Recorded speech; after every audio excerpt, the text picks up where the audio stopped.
Hola alumnos de Técnicas Psicométricas, Cátedra 2, Facultad de Psicología, Universidad de Buenos Aires.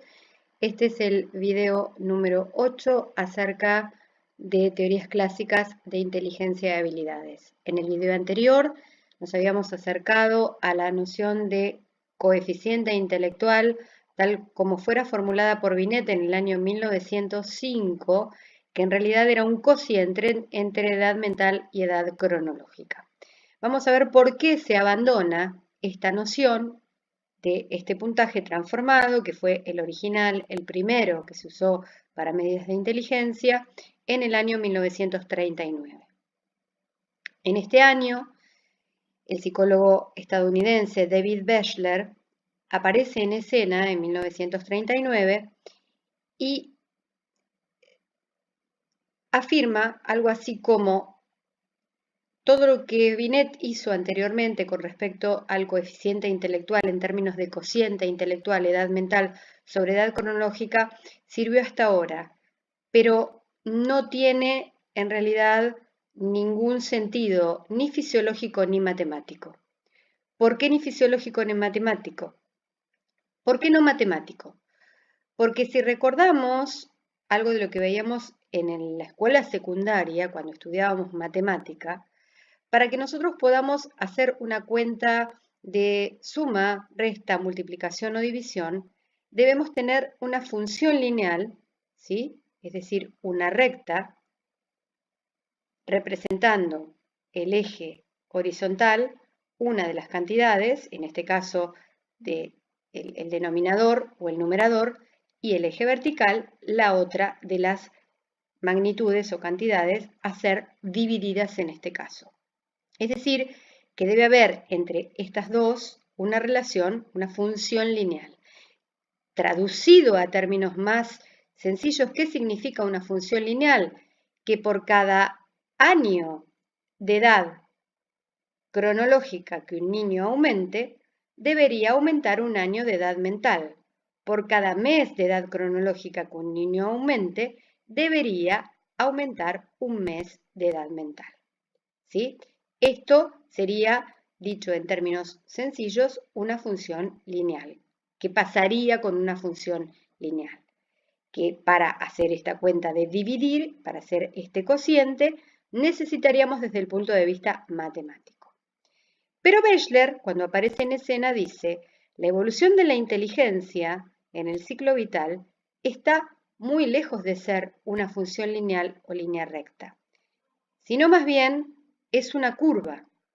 Aquí tenemos representada la curva de la inteligencia desde el minuto 0, cuando nosotros nacemos, hasta los 70 años. ¿Sí? Estos son años en edad cronológica. Y este sería el nivel mental en términos de la cantidad de respuestas correctas que las personas producimos a un test de inteligencia a medida que nuestra edad cronológica va creciendo. Esta curva, la del centro, correspondería a los coeficientes intelectuales de 100, que son los coeficientes medios, es decir, a la inteligencia promedio. La curva superior, que tiene puntos, correspondería a los coeficientes intelectuales superiores al promedio, y la curva del 70 sería la curva correspondiente a las personas que tienen un coeficiente intelectual limítrofe ya con la discapacidad intelectual. Pero fíjense que siempre a lo largo del desarrollo vital no es una recta, sino que es una curva que guarda la misma forma, no importa la cantidad de inteligencia que tengamos, superior al término medio, media o inferior al término medio. ¿Por qué es esto? Porque si nosotros pensamos y recordamos lo que sabemos acerca de psicología evolutiva en términos de inteligencia, o teorías como por ejemplo la piagetiana, sabemos que los seres humanos tenemos un crecimiento de la inteligencia entre los 0 y los 5 años que es realmente casi una línea recta, ¿sí? Y que tiene el salto más grande que se produce en la vida de las personas. Porque desde los 0 a los 5 años pasan hitos tan importantes como pasar de ser un mamífero que no se alimenta solo y que viene con algunos reflejos, donde el más importante es el reflejo de succión para poder alimentarse, pero que necesita de un otro para poder llegar a acceder a ese alimento, y sin eso no sobrevive, no tiene locomoción propia, ni siquiera puede apuntar ambos ojos en la misma dirección ni mantener erguida la cabeza y mucho menos una postura erguida. Pasamos de ese estado a un ser humano que ya tiene postura erguida, tiene marcha, tiene habla, tiene una conceptualización concreta alrededor de los 5 años. Es decir, que en este periodo de 5 años, y especialmente en el periodo desde el minuto cero de nuestra vida hasta el momento en que cumplimos 2 años, en donde terminamos de adquirir la marcha y el habla, es donde el mayor progreso intelectual se da en nuestra vida. El progreso intelectual continúa y continuamos subiendo, ¿sí? Pero fíjense que alrededor, cualquiera sea la curva que tomemos, alrededor, vamos a tomar la media porque es la más común, digamos, la inteligencia media, ¿sí? Tenemos una subida que no es exactamente una línea recta, ya tomó forma de curva a partir de los 5 años de edad y sigue subiendo de manera importante hasta aproximadamente los 15 años, que es justamente el periodo donde la inteligencia deja de tener un crecimiento importante, porque es aproximadamente el periodo donde la mayoría de las personas afortunadas en cuanto a educación y por supuesto alimentación y condiciones de entrenamiento ambiental, alcanzamos las operaciones abstractas. Luego nuestra inteligencia sigue creciendo, pero ya no de manera tan espectacular, ¿sí? Porque algunos desarrollan las operaciones abstractas un poco después y porque además se siguen acumulando conocimientos que hacen a que nuestra inteligencia se incremente. Pero el gran salto se produce entre los 15 y los 20 años. Fíjense, el último gran salto. Luego nosotros aquí tenemos prácticamente una meseta entre los 20 y los 25, los 30, los 35.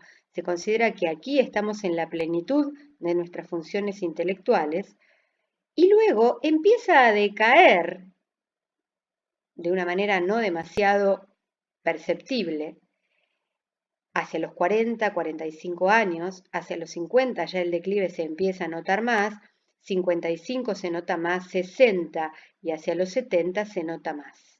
¿Por qué sucede esto? Porque hasta aproximadamente los 15, 20 años nuestro sistema nervioso central se mieliniza y a partir de ese momento se empieza a desmielinizar. Y lo que vamos perdiendo a partir del momento en que empieza la desmielinización, pero esto empieza a ser notorio a partir de los 50 años y mucho más notorio a partir de los 60, 65 años, es la memoria de corto plazo y también vamos perdiendo la plasticidad para aprendizajes nuevos. Lo vamos compensando, para que no nos deprimamos tanto, con el conocimiento y la experticia adquirida en las áreas donde somos más expertos y donde hemos sido más entrenados en nuestra vida, ¿sí? Pero de todos modos nos volvemos menos plásticos para los aprendizajes, mucho menos plásticos para aquellos aprendizajes a los que no hemos estado expuestos en nuestros años tempranos, ¿sí? Y comenzamos a tener problemas de olvido de corto plazo, aunque mantenemos nuestra memoria de largo plazo. Estoy hablando del desarrollo fisiológico normal, no del patológico. No pensemos en una demencia ni vascular, ni de tipo Alzheimer, ni demencia de Pick, sino simplemente en el desarrollo normal. No es que nos volvamos menos inteligentes, nos volvemos menos rápidos para el aprendizaje y perdemos memoria de corto plazo, lo cual nos hace volver menos rápidos para el aprendizaje. Volviendo entonces a Beschler, Beschler dice, sabemos entonces que esa función lineal, por razones fisiológicas, por cómo evoluciona nuestra inteligencia, está muy lejos de existir. No hay una relación lineal, no hay una línea recta que una la edad mental con la edad cronológica, sino que esto es una curva. Entonces, un coeficiente intelectual en términos de edad mental sobre edad cronológica no tiene sentido, porque ¿qué ponemos en el denominador, que sería la edad cronológica? Ponemos los 15, los 20, la edad donde la inteligencia deja de desarrollarse de una manera importante, ponemos la edad cronológica real, pero si la persona tiene 65 años, es lo mismo que si tuviera 15 o 35. No tiene sentido, no hay una línea recta, no podemos hacer un cociente. Y es entonces que Bechler propone abandonar el uso del coeficiente intelectual en términos de cociente, edad mental, edad cronológica, tal cual lo proponía Binet, porque no tiene ni sentido matemático ni evolutivo fisiológico, y propone el coeficiente intelectual, que ya no es un cociente, en términos de distancia a la media o en términos de desviación estándar, que es el coeficiente intelectual que utilizamos a fecha de hoy en las escalas Bechler y en todos los tests tradicionales que miden inteligencia general, ¿sí? Que es un puntaje transformado que indica distancia a la media, recordar, tema puntajes, buscar el video y además recordar la clase, buscar los apuntes de clase y leer el capítulo de puntajes en la bibliografía correspondiente. Es por eso que nosotros insistimos desde la cátedra en la importancia de comprender por qué hemos abandonado el concepto de edad mental. Muchas veces leemos en informes de colegas que se habla de la edad mental de una persona, especialmente cuando se trabaja, por ejemplo, en el ámbito forense, en los casos en donde se quiere buscar la inimputabilidad de una persona en la comisión de un delito, a veces se alega inteligencia baja y se habla de la edad mental de una persona adulta, por ejemplo, equivalente a la de un niño de 11 años. Sepamos que ese colega que ha redactado ese informe es un colega que está desactualizado y que se quedó en el año 1938, antes de que Bechler introdujera la noción del nuevo coeficiente intelectual en términos de distancia a la media, ¿sí? Y no supo que se dejó de lado el coeficiente o cociente intelectual formulado por Binet, que era aquel que se interpretaba en términos de edad mental sobre edad cronológica, porque fisiológicamente sabemos que esto no es así y porque matemáticamente tampoco es posible hacer esta relación lineal directa entre edad mental y edad cronológica. Entonces, este concepto históricamente lo explicamos aquí para que sepamos que cuando leemos edad mental en un informe es porque tenemos que desconfiar de ese informe y de qué instrumentos usó y de la actualización de la persona que está escribiendo ese informe. Y por supuesto, no cometer nosotros como evaluadores el mismo error. Actualmente usamos el coeficiente intelectual y no el cociente intelectual de Binet, sino el coeficiente intelectual en términos de distancia a la media, que es el que vemos en la clase de puntajes transformados y que se utiliza universalmente en la mayoría de los test de inteligencia general. Muchas gracias por su atención, dejamos acá y pasamos al próximo video.